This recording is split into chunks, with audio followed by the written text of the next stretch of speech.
आदाब, मुंसिफ टीवी में आपका इस्तकबाल है। मुंसिफ जोहार की खबरों के साथ मैं हूं माहिरा गौहर। देखेंगे तमाम बड़ी खबरें। आगाज करेंगे हेडलाइंस के साथ। सुर्खियों को पेश करने में ताउन किया है डॉक्टर ऑर्थो ऑयल के साथ साथ डॉक्टर ऑर्थो कैप्सूल्स साथ लेना ना भूलें।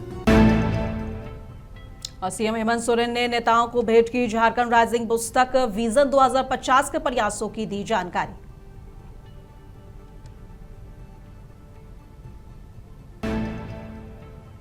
मुख्यमंत्री आवास में गूंजी अमन चैन की दुआ। सीएम हेमंत सोरेन की दावत इफ्तार में उमड़ा जनसैलाब।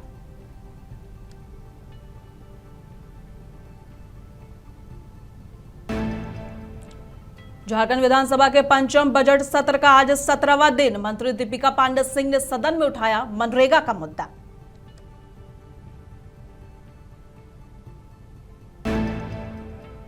जामताड़ा में पुलिस निर्माण में पाई गई भारी अनियमितता। डीसी ने मौके पर पहुंचकर की जांच, कार्रवाई की दिए निर्देश।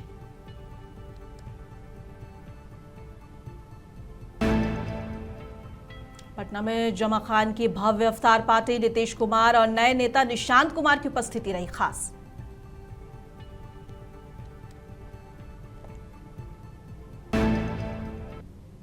और आगाज करेंगे झारखंड के अहम और बड़ी खबरों के साथ। बता दें कि मुख्यमंत्री हेमंत सोरेन ने आज झारखंड विधानसभा अध्यक्ष रविन्द्रनाथ महतो के नेता प्रतिपक्ष बाबूलाल मरांडी और संसदीय कार्य मंत्री राधाकृष्ण किशोर को Jharkhand rising a global story पुस्तक भेंट किया। यह पुस्तक वर्ल्ड इकोनॉमिक फोरम दावोस और यूनाइटेड किंगडम लंदन में राज्य सरकार द्वारा विजन 2050 के तहत किए गए प्रयासों को दर्शाती है। इसके साथ ही विभिन्न कॉफी टेबल बुक और अन्य सामग्री भी सप्रेम भेंट की गई है, जो झारखंड के विकास और वैश्विक पहचान को उजागर करती है।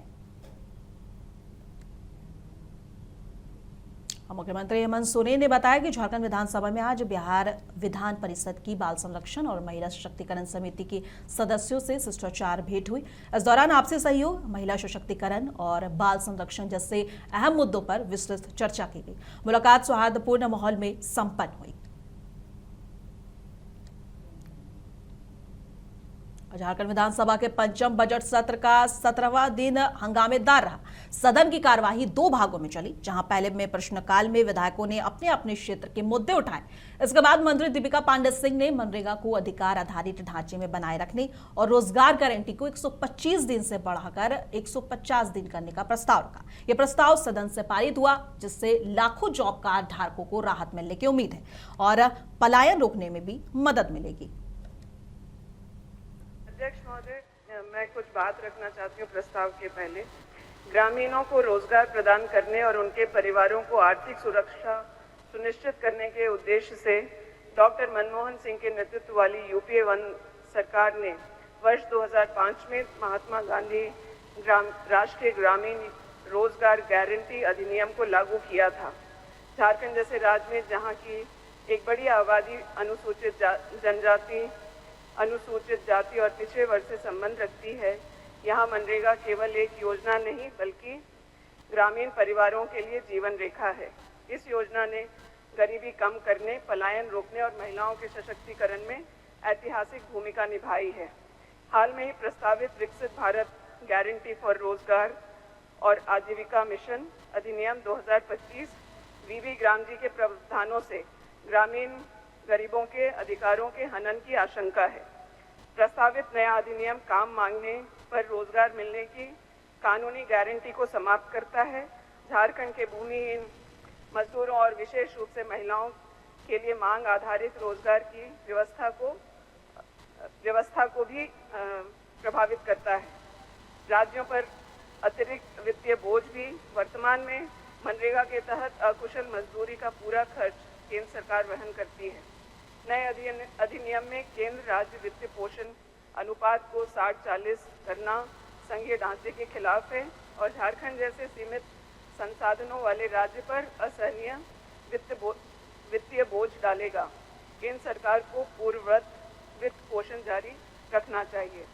ग्राम सभाओं की शक्तियों का संरक्षण भी इससे प्रभावित हो रहा है। 2005 के अधिनियम के तहत ग्राम पंचायतों, ग्राम सभाओं, पेशा और अनुसूचित क्षेत्र को अपनी स्थानीय आवश्यकता अनुसार 266 प्रकार के कार्य जैसे जल संरक्षण, भूमि विकास चुनने की स्वतंत्रता थी। और मुख्यमंत्री हेमंत सोरेन ने माह रमजान के अवसर पर काके रोड राज्य स्थित मुख्यमंत्री आवासीय परिसर में दावत इफ्तार का आयोजन किया। इस अवसर पर रोजेदारों सहित विभिन्न धर्मों के लोग बड़ी संख्या में शामिल हुए। बता दें कि मौके पर मुख्यमंत्री हेमंत सोरेन ने उपस्थित सभी अतिथियों को हार्दिक स्वागत और अभिनंदन किया। इस अवसर पर मुख्यमंत्री ने कहा कि रमजान का पाक महीना आपसी भाईचारा का संदेश देता है। यह पर्व हमें एक दूसरे के प्रति सम्मान, सहयोग और सद्भाव बनाए रखने की प्रेरणा देता है। माह रमजान हम सभी को त्याग, तपस्या, करुणा और मानव सेवा के लिए प्रेरित करता है। इस मौके पर मुख्यमंत्री ने समस्त राज्यवासियों को सुख, समृद्धि, खुशहाली और उन्नति की कामना करते हुए रमजान की मुबारकबाद दी है। और बताते चले कि मुख्यमंत्री हेमंत सोरेन और उनकी धर्मपत्नी विधायक कल्पना सोरेन और सभी अतिथियों ने सामूहिक दुआ में शामिल होकर राज्य की सुख, समृद्धि, खुशहाली, आपसी भाईचारे के लिए अल्लाह ताला से दुआ मांगी। और रांची में मुख्यमंत्री हेमंत सोरेन के आवास पर आयोजित दावत इफ्तार में मंत्री इरफान अंसारी ने शिरकत की। इस मौके पर उन्होंने रोजेदारों के साथ मिलकर राज्य की खुशहाली, अमन और तरक्की के लिए दुआ मांगी है। बता दें कि माह रमजान के इस पाक मौके पर भाईचारे और एकता का खूबसूरत संदेश भी दिया गया। ये पाक महीना है रमजान और मैं धन्यवाद देता हूँ राज्य के लोकप्रिय मुख्यमंत्री आदरणीय हेमंत सोरेन जी का और भाभी कल्पना सोरेन जी का, जिन्होंने अपने आवास में आज इफ्तार पार्टी का आयोजन कराया। यहाँ हजारों की संख्या में रोजदार यहाँ आए और हेमंत सोरेन जी के लिए दुआएं दी। मैंने कहा जो दुआ देगा आप अरबों रुपया कमा लीजिए, अदानी अंबानी बन जाइए, लेकिन जब तक आपके घर में दुआ नहीं होगा वो बरकत कभी नहीं हो सकता। आज मैंने दुआओं में कहा कि हमारे लोकप्रिय मुख्यमंत्री जी 20 साल नहीं बल्कि 25 साल तक इस राज्य की सेवा करेंगे। अब मुख्यमंत्री हेमंत सोरेन के आवास पर आयोजित दावत इफ्तार में कांग्रेस नेता प्रदीप यादव ने भी शिरकत की है। इस मौके पर अलग अलग वर्गों के लोग एक साथ नजर आए। रमजान के इस पाक महीने में आपसी भाईचारे का खास मैसेज दिया गया। दावत इफ्तार में शामिल हुए हैं, सौहार्द का, प्रेम का एक संदेश है कि हिंदू हो, मुसलमान हो, सिख हो, ईसाई हो, तमाम लोग एक साथ बैठे हैं। और बिल्कुल यह जो रोजा का, रमजान का पवित्र पर्व है, हम सब उपस्थित होकर के उस पर्व के प्रति अपना प्रेम, अपनी सद्भावना व्यक्त किए हैं। और हमें लगता है कि ऊपर वाला अल्लाह ताला से सबने दुआ किया है कि यह राज्य सुखमय हो। यहाँ के चलाने वाले जो संतलत हैं, जो बैठे हैं सत्ता में, सारे लोग सबकी सोचे, सबके बारे में विचार करें। यही सबने दुआ किया। हमें लगता है सबकी दुआ, सबके मांगे, सबके आरजू, हमें लगता है ऊपर वाला स्वीकार करेगा। माह रमजान के मौके पर सीएम आवास में आयोजित दावत इफ्तार में कृषि मंत्री सल्पी तिर्की और आरजेडी विधायक सुरेश पासवान ने भी शिरकत की। इस खास मौके पर सभी ने मिलकर एकता, भाईचारा और आपसी सद्भाव का संदेश दिया। हेमंत सोरेन जी के नेतृत्व में आज जो है इफ्तार पार्टी कराया गया। सारे जितने भी माननीय सदस्य से लेके सारे पूरे राज्य के बहुत लोग जो है जमा हुए और इफ्तार पार्टी में शामिल हुए। हम लोग अल्लाह से दुआ किए हैं कि यह हेमंत सोरेन सरकार 50 बरस तक जो है कहीं हिलेगा नहीं। माननीय मुख्यमंत्री जी पूरे राज्य का नेतृत्व कर रहे हैं, सभी जाति धर्म का सम्मान कर रहे हैं। और आज हम लोगों ने इफ्तार के मौके पे पूरे देश के लिए, पूरे राज्य के लिए, पूरे विश्व के लिए दुआ मांगी है कि सब लोग प्रेम और पूरा देश का अखंडता बरकरार रहे, आपसी प्रेम, एक दूसरे के बीच में जो विश्वास है और सद्भावना का जो भावना है वो बनी रहे। इन तमाम चीजों की दुआ यहाँ से की गई है माननीय मुख्यमंत्री जी के आवास। माह रमजान के मौके पर सीएम हेमंत सोरेन के आवास पर आयोजित दावत इफ्तार में जेएमएम के केंद्रीय प्रवक्ता सुप्रियो भट्टाचार्य ने शिरकत की और प्रोग्राम की रौनक बढ़ाई। देखिए, एक हमारा जो तहजीब है उसी तहजीब के चलते हम लोग इस चीजों को, रस्मों को निभाते हैं। और आज तो ये और ज्यादा दुआ का समय है, जब एक तरफ लोग चांद को खोजेंगे कल परसों के बाद, तो वो सारे अरब मुल्कों में बम दिखेगी और दिख रही है। ये हमको लगता है कि बड़ा कठिन समय है हमारे देश के लिए भी और पूरे दुनिया के लिए। ऐसे समय पे जो हम सबके रखवाले हैं ऊपर वाले, वो सबको सद्बुद्धि दे, दुनिया में अमन चैन हो, देश में अमन चैन हो, समाज में अमन चैन हो, राज्य में अमन चैन हो। और खासकर तो मैं कहूँगा कि जो बगल का हमारा सूबा है बंगाल, वहाँ अमन चैन के साथ जो जमहूरियत का लड़ाई होगा वो सही ढंग से हो, इसी की दुआ हम लोगों ने की।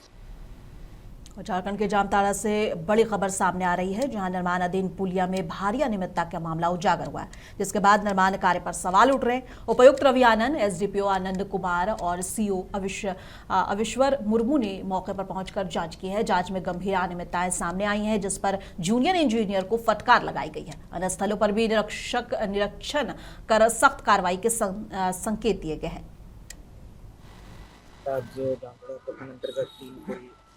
जो जिसमें से 2 पुल एनएच के द्वारा निर्माण किए जा रहे हैं और साथ ही साथ पुल स्पेशल डिवीजन के द्वारा चिनाडी में निर्माण किया जा रहा है। इसका भौतिक निरीक्षण किया गया हमारे द्वारा और निरीक्षण क्रम में कुछ कमियां पाई गई। उन कमियों को सुधारने हेतु संबंधित कार्यपालक अभियंता को निर्देश दिए गए। साथ ही साथ जो पुल कल टूट गया उसके आलोक में हम लोग समय तक के अगेंस्ट कार्रवाई करेंगे और जाँच रिपोर्ट तैयार करते हुए आगे सर्टिफिकेट इस पूरे प्रकरण से अवगत करेंगे। जो भी दोषी पदाधिकारी कर्मी होंगे उन पर दंडात्मक कार्रवाई सुनिश्चित करेंगे और संवेदक अगर गलत कार्य किए हैं। और धनबाद नगर निगम के नव निर्वाचित मेयर संजीव सिंह समेत 55 पार्षदों ने शपथ ली। उपायुक्त आदित्य रंजन ने सभी को पद और गोपनीयता की शपथ दिलाई है। शपथ के बाद मेयर संजीव सिंह ने कहा है कि धनबाद को विकास के लिए अधूरे कार्य को पूरा किया जाएगा और शहर को नया स्वरूप देने का प्रयास होगा। उन्होंने जल नल व्यवस्था, साफ सफाई और सौंदर्यीकरण पर विशेष ध्यान देने की बात कही। शपथ ग्रहण समारोह आज मिली है। हालांकि जिम्मेवारी मुझे 28 तारीख को ही धनबाद नगर निगम के क्षेत्र की जनता ने दिया था कि ये पद और गोपनीयता की शपथ लेना होता है। हम लोगों ने लेकर आज बतौर मेयर आज काम करेंगे। प्राथमिकताएं मेरी है कि जो पुरानी योजनाएं जो अधर में लटकी हैं, क्यों लटकी हैं, किन कारणों से नहीं हो रही है और खास करके किन क्षेत्रों में सबसे जरूरी समस्या क्या है, उनको भी ध्यान